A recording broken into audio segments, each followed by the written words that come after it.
You're about to see how I went from this to this. I started with a Band-Aid fix, and Pat Frayne quickly helped me realize that wasn't gonna last. So I completely started over. I picked up the strongest stuff I could find and poured brand new coping. Then I tested it out along with a special guest who you're probably familiar with. He's a pro who's done tons of video parts, so stick around to see who that is and to see if my work's gonna last. Oh! That was so wild. In my last video, we built this extension. Then we rode it and chipped out the coping pretty bad.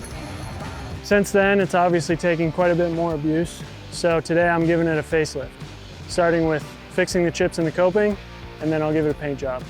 Hopefully by the end of this, it'll look brand new. Let's go.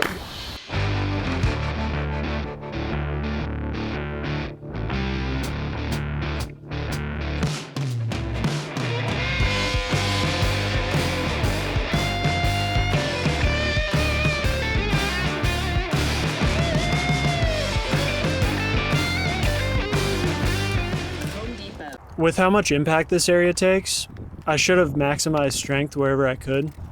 I did clean the dust and debris out of the chipped areas, but if I would have wet the surface before applying my mortar, I could have achieved a much stronger bond. I could have also used ice water and shaded my work area to slow the curing process and lead to more strength. But don't take my word for it, just wait and you'll see why I shouldn't have skipped those steps.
When we built this ramp, we put a finish on it that was way too smooth, like California skate park smooth.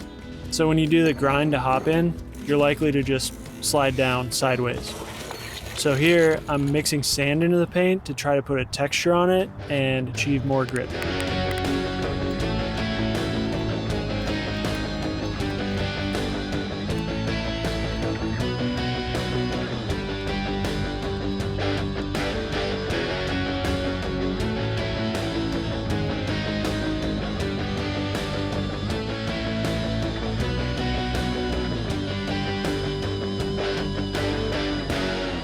All right, I'm out of paint, so that's looking like our final product. Not gonna lie, pretty happy with how it came out. But I wasn't happy for long. Shortly after everything you just watched, I had Pat Frayne come by and test it out. And these patches I put in didn't last more than 10 minutes. Up until that point, I thought I was pretty much done. But now it's clear I'm gonna have to go back to the drawing board. The problem I keep running into is there's a small gap in between the coping and the body of the extension. So every time this gets grinded, it moves a little bit, and that causes the patches on the seams to just chip out immediately. So I'm gonna take it back to square one, demo all this coping out, and then with the help of Urban Skate Project, specifically Clayton and Nate, we're gonna lay down new coping and hopefully make this spot bulletproof like it was supposed to be in the first place.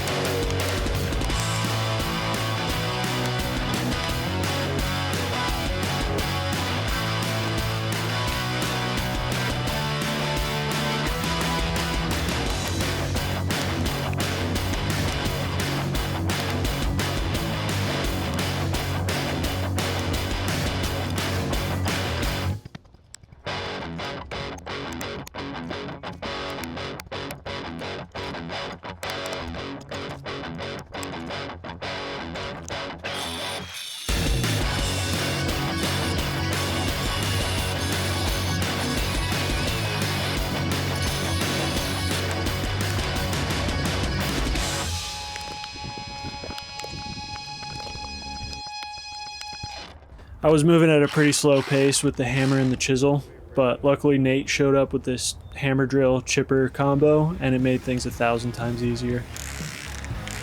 Oh, so much better.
So I finished my demo and then I cut that groove out, which is going to help our new coping bond to the body of the extension.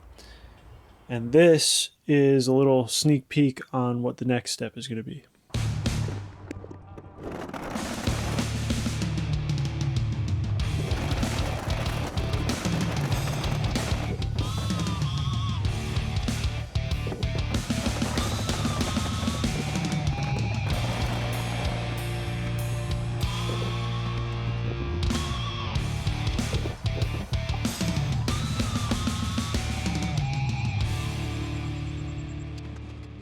So I picked up that PVC and I went home and made some rough prototypes, but you're gonna have to wait a little bit to see how those turn out.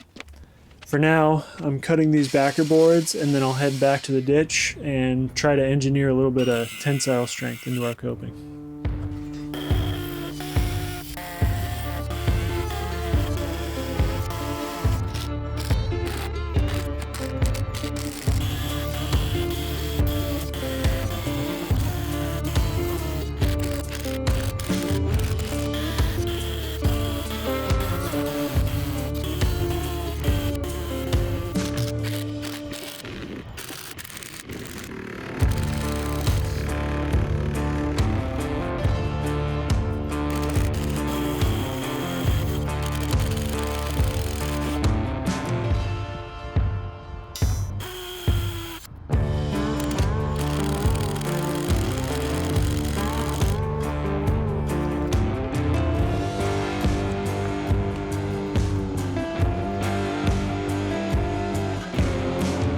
So I got my rebar tied, but once I had it on there, I realized I didn't really like the gap I had there, so I'm gonna have to redo that.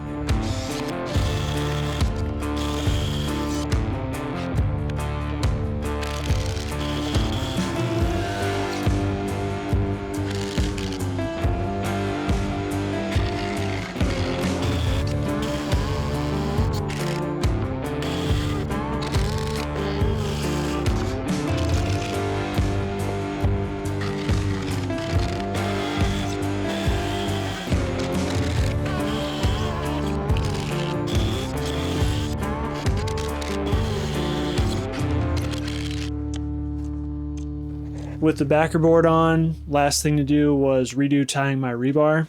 Pretty simple, repetitive process. Just cut a length of wire, wrap it around, twist it, cut off the excess, bend it, and then cut the excess rebar off the top, giving myself more clearance. Try not to burn yourself.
I'm out of the ditch and I'm back with my PVC. You've probably figured out by now, I'm using this stuff to make trowels. And these are going to be really important because this is how we're going to shape the half-cylinder profile of the coping. So I need them to be strong and correctly shaped. I made 3 of them, but we only ended up using one, the medium one, so I'm going to focus on that.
I then had everything in place. I just had to go pick up my material and we'd be ready to go.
I do not recommend setting up a 10 by 20 easy up by yourself. Anyways, I'm pouring our mixing water over the ice, that way it'll be nice and cold. Doing a last sweep for dust and debris. Wetting the surface. And then our crew showed up. We got Beanie, Nate, and Clayton. Gave Clayton his tool, and then we checked for some tolerances there and made some adjustments.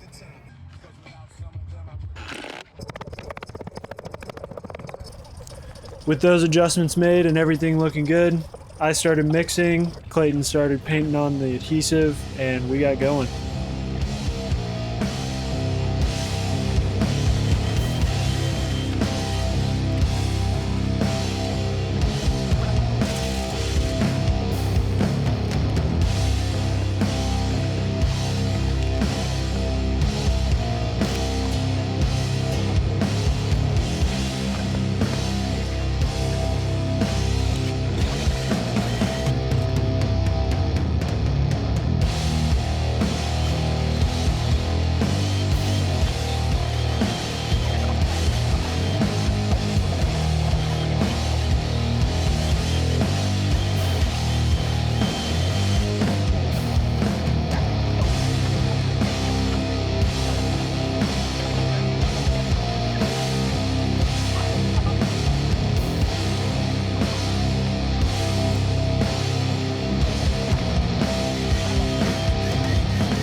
Last 4 inches.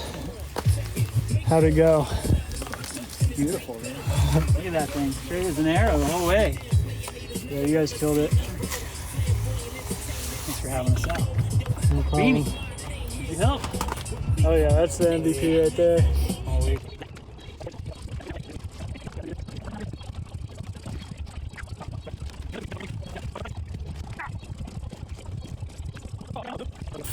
Woo! Ladies and gentlemen, Hell yeah. we got a fucking loaf. We got a loaf. Throw it in the oven, pull it out, it's done.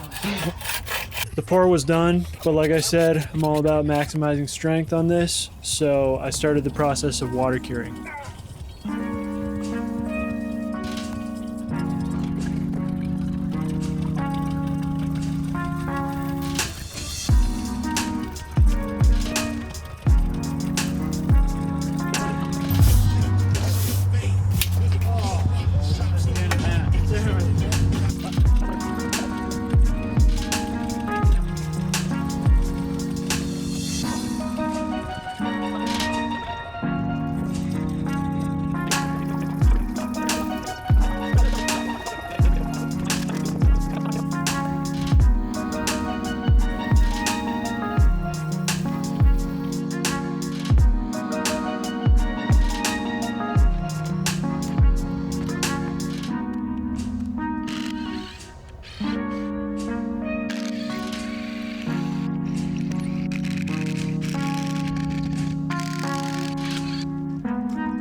It was pretty satisfying taking that sign off and waxing the brand new coping for the first time.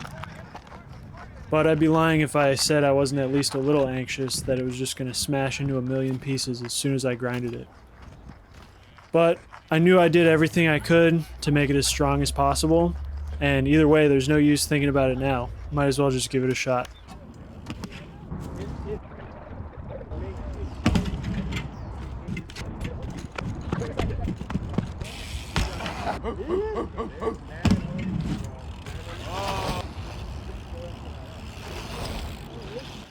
During the process of making this video, I actually ruptured my spleen riding a rail that we put in here. There you go. And at this point I was just coming back from that, so it felt really good to get that over pegs over done, especially with a good squat around, including Ethan Corrier, who is pretty much the best crank arm grinder that's ever lived. And since I built this thing, I always wanted to see the over crank over get done. So I asked him and he got it done. Let's get it, Ethan! Let's get it, Ethan!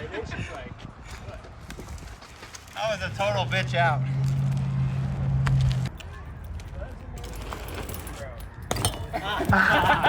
You fucking do that right now. Oh!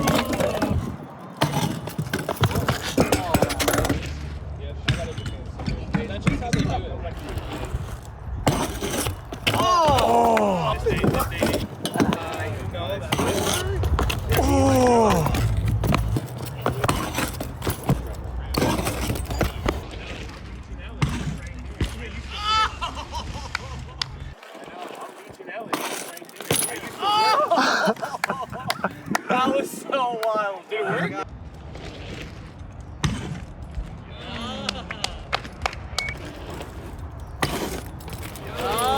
Wow. At this point, I was feeling pretty satisfied.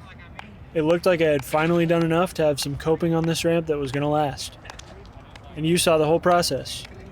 But what you haven't seen is how we built this ramp in the first place. Or how we built this sub box. Check out either one of those videos right here.